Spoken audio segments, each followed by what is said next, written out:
Welkom kijkers bij een nieuwe aflevering van Aan Tafel Bij. Kleinere visjes en af en toe zat er eens een groot aan. Maar het is vooral heel leuk om te doen. En het enthousiasme, dat is vooral het allerleukste. Welkom bij Aan Tafel Bij. We zitten deze keer in Brasserie Anthony in Sluis. En je gaat op vakantie en je wordt wakker en je denkt, ik heb zoveel mooie dingen gezien, ik ga een boek gaan schrijven. En dat overkwam Edwin de Ridder. Edwin, welkom. Dank je. Ja, zo is het ongeveer gegaan, hè? Zo is het wel gegaan. Ja, het zit wel een kleine voorgeschiedenis aan vast. Ja, maar ja, zo daar gaan we het zo over hebben. Ja. Wie is Edwin eigenlijk? Ja, Edwin is gewoon een doodgewone jongen die al 36 jaar bij dezelfde baas op de vrachtauto zit, internationaal chauffeur. Maar jij bent vrachtwagenchauffeur, hè? Ja. Hoe kom je er dan bij om een boek te gaan schrijven? Ja, dat vroeg ik mezelf ook af. Nee, maar het is gewoon... Ja, we waren met vrienden aan het hiken in Ardennen en ja, we komen daar zo'n kruisje, zo'n monumentje tegen van iemand die daar verongelukt is. En die vriend die zegt, die zegt, dat zou wel eens wat wezen als je zoiets tegenkomt met jouw eigen naam erop. En dat zou wel leuk zijn voor de thriller. Wij lezen allebei nogal veel thrillers. Oké, ja. We hebben die van Harlan Coben en zo, allemaal een beetje die spannendere. Dus die zei, hey, voor een thriller zou het wel wezen, hè? Ja, ik zeg, ga je iets schrijven dan? Ja, ik niet. Ik zei, nou ja, ik ook niet. Dus dat is een beetje bluffen hangen. En nou, een half jaar later, dan liepen we dus in Schotland dan, inderdaad op de Isle of Skye. En we kwamen, dat was dan met mijn vrouw dan samen, en daar kwamen we ook zoiets tegen. En 's nachts kreeg ik gewoon, ja, een droomzak niet zeg, maar ik werd wakker en er zat een heel deel van dat verhaal in mijn hoofd. Er was iets galant ja, bij op zo'n moment. Ja, dat was gewoon galant, dus het was toch blijven hangen, zeg maar. Dus ik zeg 's morgens tegen mijn vrouw, nou, ik ga een boek schrijven. Ja, ze zei, doe maar hek. Ja. Hoe lang is dat geleden? Ja, dat zat inmiddels natuurlijk al bijna 2 jaar geleden zo. Toch 2 jaar geleden, ja, oké. Ja, dus ja, je bent echt dat verhaal bij een jaar mee bezig. Dus. Ja, ik verwacht niet dat je dat inderdaad zo uit je vingers krijgt en opschrijft. Want het is niet makkelijk volgens mij als internationaal vrachtwagenchauffeur nog even een boek ernaast te schrijven. Nee, maar je hebt natuurlijk ook wel eens een keer, je hebt ook goede verplichte rusttijden. En je moet ook wel eens 3 kwartier aan de kant of je moet ook wel eens 11 uur nachtrust nemen en zo. Dus ja, je kunt van die 11 uur kun je natuurlijk 6 uur aan de bar blijven hangen naar je heten hebt, maar je kunt ook gewoon naar je cabine gaan en een boek gaan schrijven. Ja, of een boek gaan lezen, ja, whatever, wat je wil. Ja. Of filmpje kijken, zoek het maar uit. Maar. Dus jij hebt nu, je krijgt een idee voor een boek en je gaat er dan op dat moment aan beginnen. En hoe gaat dat dan verder? Want ja, dan heb je op een gegeven moment een boek geschreven. Nou ja, toen begon ik eraan met mijn laptopje. Ik kan helemaal niet typen of niks, dus ik heb met 1 vinger zo begonnen, weet je wel. En ja, met heel veel fouten erin in het begin natuurlijk, dus dat moest er allemaal weer uitgehaald worden. Zo. Die laptop die was, had ik een knop indrukken, dan gaf hij een hele reeks comma's of een hele reeks letters. Dus ik zei, nou, daar moet gauw een nieuwe voor komen. Dus die hebben me snel vervangen, dat ding. Dat ging een stuk beter. Okay. En ja, dan ben je gewoon aan het schrijven en dan op een gegeven moment dan je zoiets van, ja, nou kan ik niet verder en dan laat je het liggen. En dan ben je aan het rijden onderweg en dan op een stil moment dan denk je, komt er iets binnen van, hey, als ik nou dit zo en zo doe, maar dan moet ik in het begin van het verhaal weer iets anders aanpassen, anders klopt het niet. De tijdlijn, dan moet je toch weer terug natuurlijk met dat verhaal. De tijdlijn moet kloppen, de namen moeten nog kloppen en zo. En, dus dat is echt wel moeilijk. Jij haalt dus onderweg ook gewoon ergens zomaar uit het niets, ja, niet helemaal uit het niets, maar je rijdt natuurlijk ergens in het buitenland en je ziet iets en vervolgens krijg je daar natuurlijk weer inspiratie van om ermee verder te gaan. Bijvoorbeeld, ja. Of gewoon tijdens het rijden denk je gewoon aan zo'n plek in Schotland waar je daar geweest bent. En dan daar komt dat ook weer voor. Of je een bepaalde situatie of een personage waar je moet bedenken. Zo. En, ja, het zijn dikwijls natuurlijk toch combinaties van mensen die ooit wel eens ergens tegengekomen ben. Ik kom natuurlijk heel veel mensen tegen op mijn werk. Ja. Je komt op zoveel verschillende bedrijven. Dus dat kan rustig gewoon een Fransman zijn, zeg maar, van een bedrijf ergens met het karakter van iemand uit Axel bijvoorbeeld. Ja, dat kan. Dat kan natuurlijk. Maar jij bent heel tegen te werk gegaan om inderdaad in een jaar een boek te schrijven. Nu ligt het hier voor ons. Ja. Dat proces van een boek uitgeven. Ik bedoel, dit is nu een uitgegeven boek. Het is fijn om het in je handen te hebben, want dat is het resultaat van wat je gemaakt hebt. Hoe gaat dat laatste stuk in zijn werk? Want dit komt er niet zomaar. Nee, dat is echt wel even een dingetje. Want je zit echt te bedenken van, ja, stuur ik het op naar een uitgever, waarschijnlijk beland je onderaan de stapel. Zou ik me voor waarschijnlijk wel. Ja. Dus dan ga je gaan zoeken op internet naar verschillende dingen, schrijven.nl en zo. Dan uiteindelijk kom je dan een heleboel dingen uitgeven en eigen beheer heel vaak. En dat kost een hoop geld om dat allemaal te laten redigeren en dit en dat en die cover en zo. En plus dat je aan die promotie, daar heb je zelf eigenlijk geen kaas van gegeten natuurlijk. Klopt. Dus wat ga je dan doen? Ja, dan zoek je naar iemand die dat dan wel voor jou wil doen op een andere manier. Dus toen kwam ik terecht bij uitgeverij Storyland. Dat is een Belgische uitgeverij. Ja. En ik dacht, weet je, ik stuur gewoon mijn verhaal op en we zien wel. Dus ik stuur gewoon dat manuscript op. 2 weken later krijg ik het terug van die man en die zei, Edwin, je hebt een prachtig verhaal geschreven, daar willen we wat mee. Hey. Ik zeg, ik stond gewoon perplex. En ik zeg, maar ja, dat zeg je tegen iedereen. Je wil gewoon boeken verkopen of zo. Die zei, nou, als ik je nou vertel dat ik per half jaar 12 boeken uitgeef en dat dan van jou er 1 van is, die zei, dan mag je toch wel denken dat je iets goeds in handen hebt. Dus die hebben me echt nog over de streep moeten trekken, want ik vond het zelf niet goed genoeg namelijk. Ik was van, dat doe ik altijd de eerste keer, denk ik. Toch? Ja. Dus ja, uiteindelijk had hij toch, die zei, ja, doe ermee wat je wil. Die zegt, maar het zou zonde wezen om het gewoon in de kast te laten liggen en er niks mee te doen. Nee, er zoveel werk aan. Uiteindelijk heeft hij daar gelijk in natuurlijk. Want een boek wat je schrijft dat natuurlijk in de kast ligt, dat is natuurlijk zonde. Dat is gewoon heel wat zonde, ja. Ja, dat is natuurlijk zo. Ja, kijk. Maar nu zit er een prachtige, van binnen ziet het er prachtig mooi uit. Ik bedoel, het is mooi, het is fijn, het voelt prima aan. Je hebt een prachtig mooie voorkant. Maar die voorkant is er ook niet zomaar, denk ik. Nee, dat klopt. Nee. Daar zit ook een heel verhaal aan vast, geloof ik. Kijk, dus, van achter daar is, daar dus dit is eigenlijk de eerste voorkant. Ah. Die heeft een vriend van mij had die geschilderd, Mark. Ja. Die staat ook vermeld nog in het boek dan. Die heb ook nog een heleboel Zeeuwse fouten eruit gehaald. Want je begint te schrijven natuurlijk. En je probeert je Zeeuwse zinnen te vernederlandsen, maar dan blijft het gewoon Zeeuws. Ja. En er is natuurlijk van al die verkleinwoordjes die wij gebruiken, zeg maar, in het Zeeuws.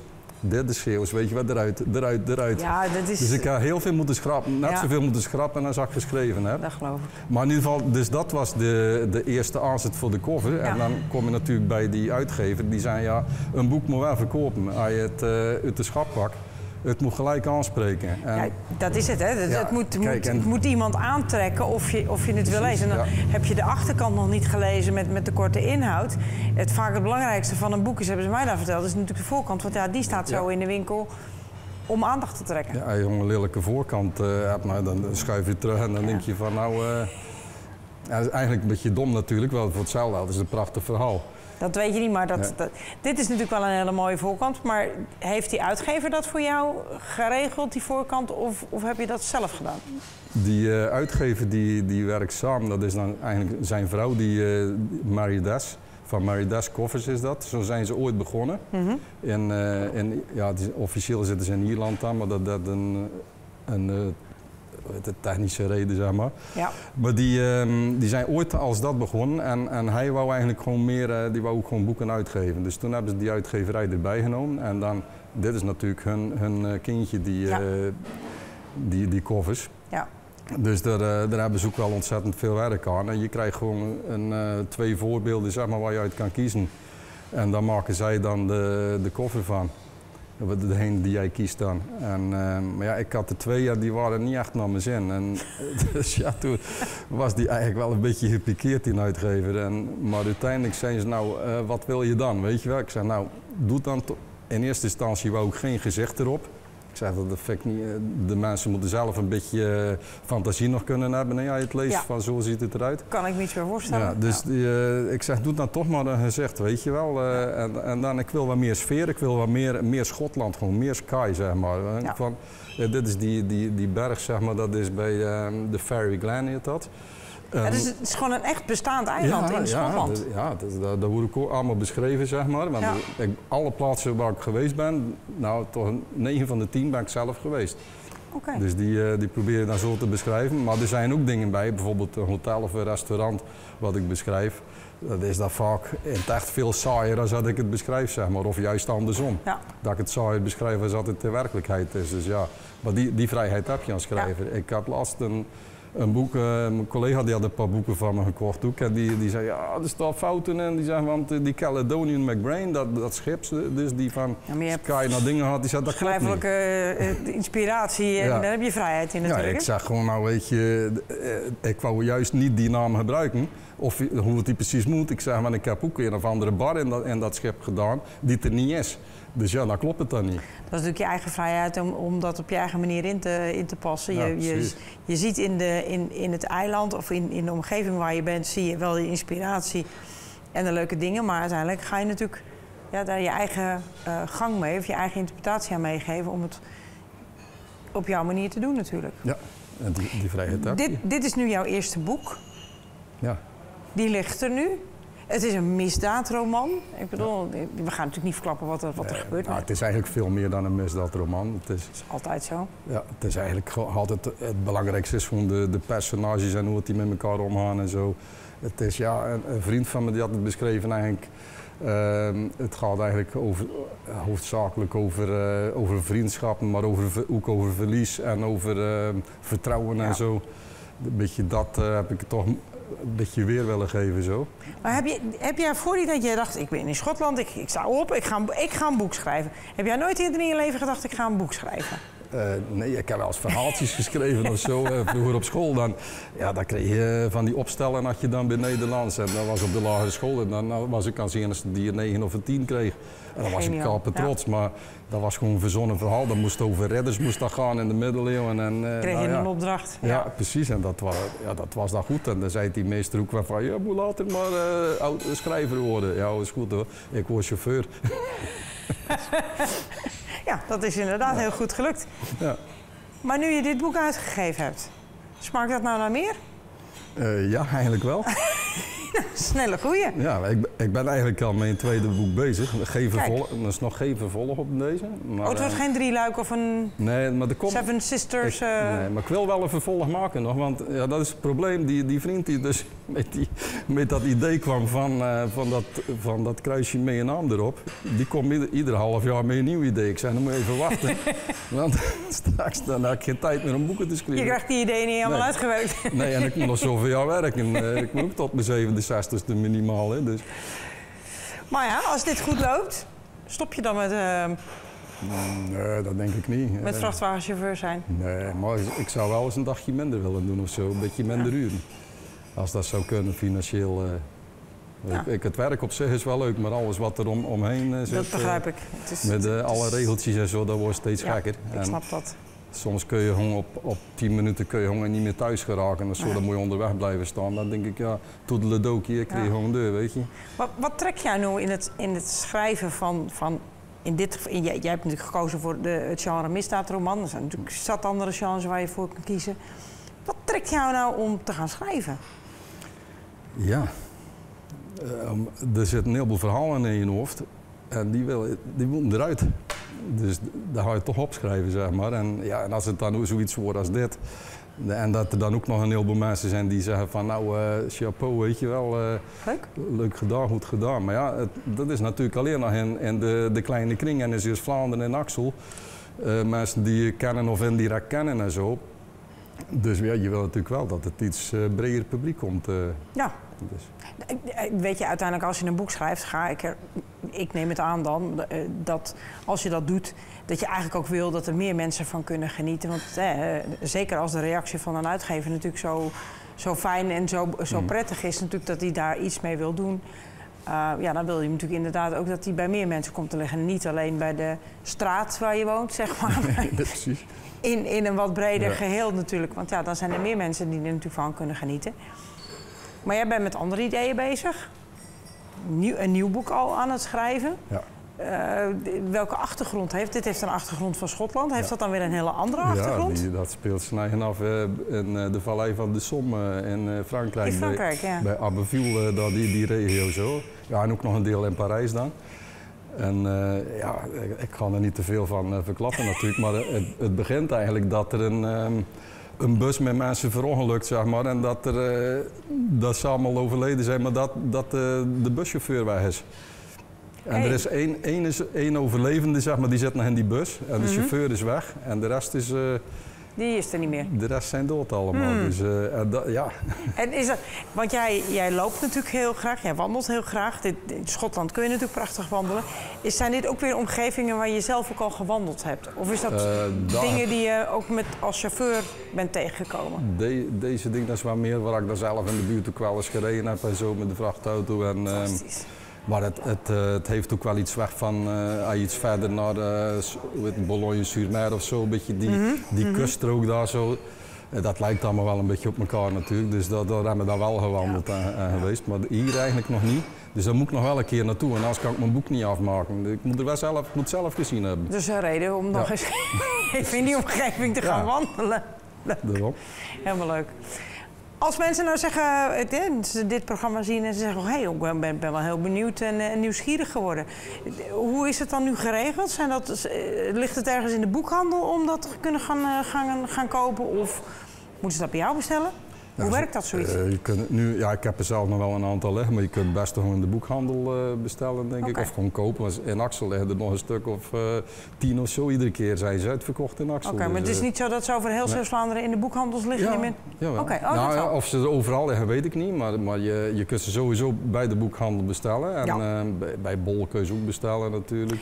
Oh, oké. Maar ook bij Primera waren er al een aantal verkocht. En bij de Bruna en bij Van de Zanden in Terneuzen. Een beetje al die bekende boekhandels allemaal in de buurt. Dus ik weet niet wat ze verder gedaan hebben, maar er was ook bijvoorbeeld, ik hoorde van de uitgever dat er in Breskes ook in verkocht was. Nou, die kunnen dat allemaal zien natuurlijk. Hè, waar daarom. Dat is ook wel heel leuk om te weten van, er is er daar een verkocht en is er daar een verkocht. Ja. Is dat nu vooral Zeeuws-Vlaanderen of gaat dat ook verder? Dat gaat wel verder, want ik kom overal bij klanten en zo. En ik ben dan wel zo brutaal om af en toe zo'n flyertje of dat. Maar dan kom je ergens en dan praat je er wel eens over met iemand die een monster komt nemen uit je tank of zo. Hè. Dan rij je dan met je levensmiddelen, dus dan moeten ze een monstertje scheppen zo. Ja. En die van het lab, en daar praat je daar eens mee. Maar wat zijn dat hun interesses zijn en die van jou, ik ben een boek aan het schrijven zo. Oh, leuk, weet je wel. En laat maar weten als het klaar is. Dus dan is het klaar en dan zei je, dit is het. Ben jij nu met de folders? Dus dan heb ik zo'n doosje in mijn auto en doe maar, signeer het maar gelijk en gelijk betalen. En zo heb ik het bij verschillende klanten dat gedaan. Ik kwam bijvoorbeeld in Brugge en dan was er een die zei, die Rosse, wie is dat? Maar ik denk dat ik er nu inderdaad ook moet vragen, kan je handtekeningen even zetten als ik hier met een beroemdheid aan tafel zit? Nou ja, beroemd. Nee. En de straat toch in ieder geval. Dat is inderdaad waar. Edwin, dankjewel voor je toelichting, voor je fijne, leuke uitleg over hoe zo'n boek tot stand komt. Mag ik nog één dingetje zeggen? Natuurlijk. Ik ben ook ik doe mee met de Zeeuwse Boekenprijs. Ja. En daar hebben we ook een aantal boeken voor ingezonden. Dus dat is 6-koppige jury, die lezen ook al die boeken. Ja, klopt. Ja. Ik moet gewoon 6 boeken inleveren. En ik ga er niet vanuit dat ik die prijs win. Maar wanneer wordt dat uitgereikt, die Zeeuwse Boekenprijs? November ergens. November? Ja. Nou, dan kunnen we allemaal duimen. Ja, maar het zijn allemaal totaal verschillende boeken, genres. Dus wie weet. We zijn benieuwd. Ja. We wachten het af, we gaan tegen die tijd horen. Ja. Dankjewel voor je komst naar hier. Graag gedaan. De kijkers, dankjewel. Ik ben in ieder geval nieuwsgierig gemaakt naar dit boek. Dankjewel voor het kijken en graag tot een andere keer.